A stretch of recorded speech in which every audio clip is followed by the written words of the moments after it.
Il était une fois une petite masure à l'abri d'un village en bord de Loire.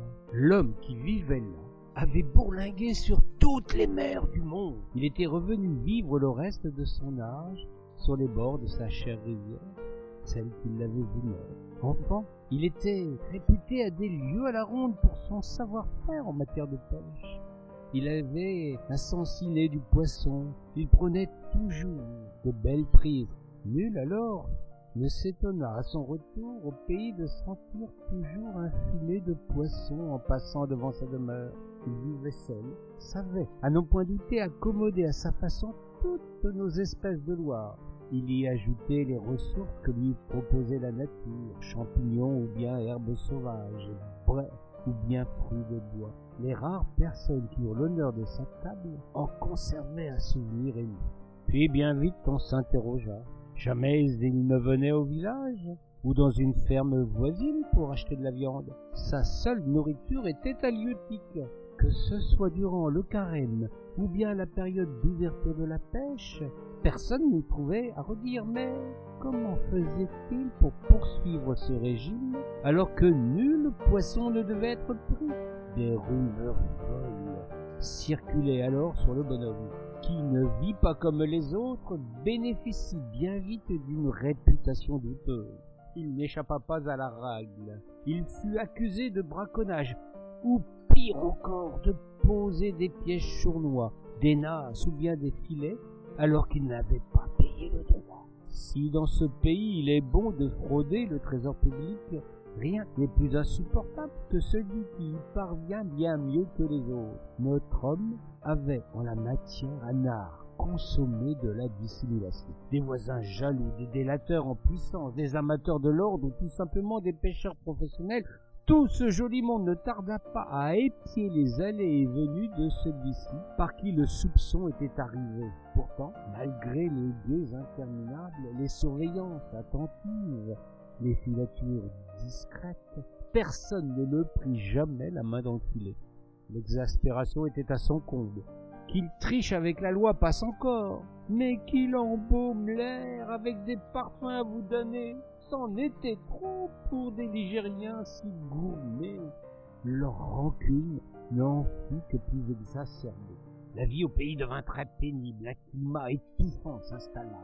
Il fallait, pour tous ces braves gens, connaître le tour de sorcellerie qui se jouait à 2 pas de chez eux. Les hardis se décidèrent enfin à se rendre en délégation auprès du bonhomme, à qui depuis longtemps déjà plus personne n'adressait la parole.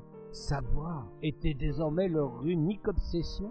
Quand il les vit arriver ainsi sur la pointe des pieds, le nez bas et les mains tordues, le bonhomme en fut payé de sa longue période de quarantaine. Il ne doutait pas des motifs de cette visite. Il se réjouissait d'avance de la victoire qui serait la sienne sur tous ces nigauds, qui n'avaient jamais quitté le pays, qui ne savaient rien à rien. Il sut les recevoir pour ajouter à sa victoire et à sa future gloire, leur offrit une friture de Loire à vous donner, alors que la pêche était fermée. C'est alors qu'ils étaient attablés qu'un curieux oiseau, un grand corbeau marin comme on le nommait alors, vint se poser sur le rebord de la fenêtre. Un de ces oiseaux qu'on apercevait parfois dans la contrée.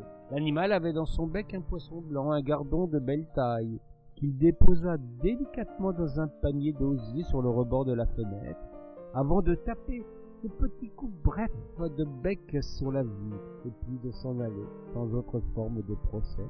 Les gourmands en restèrent bouche bée. Ainsi, leur hôte ne contournait pas la mer, ils se faisaient livrer d'une bien curieuse manière. L'appétit ne fut pas perdu, la friture était si bonne. Ils terminèrent leurs assiettes, et durant ce festin ligérien, le corbeau marin accomplit par 3 fois encore son étrange manège. Le ventre plein, le plus hardi de la délégation villageoise s'enquit alors de cet étrange mystère qui venait de se dérouler sous leurs yeux.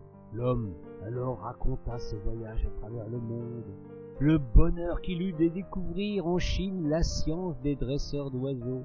Il décrivit les prouesses dont étaient capables ces animaux et l'honneur qu'on lui avait fait de l'initier au dressage du cormoran, car Tel était le nom de cet oiseau tout noir, si malhabile sur terre, et si adroit dès qu'il s'agit de pêcher. Il en avait dressé un à son tour, et l'avait ramené en revenant au pays. Voici le secret du bonhomme. Personne ne le trahit. Les cormorans désormais pullulent sur la Loire, et pêchent pour leur seule voracité. Le bonhomme en question a depuis bien longtemps quitté cette terre, mais la terrible troupe des enfants de ce zélé pêcheur continue de vider la rivière à grands coups de bec.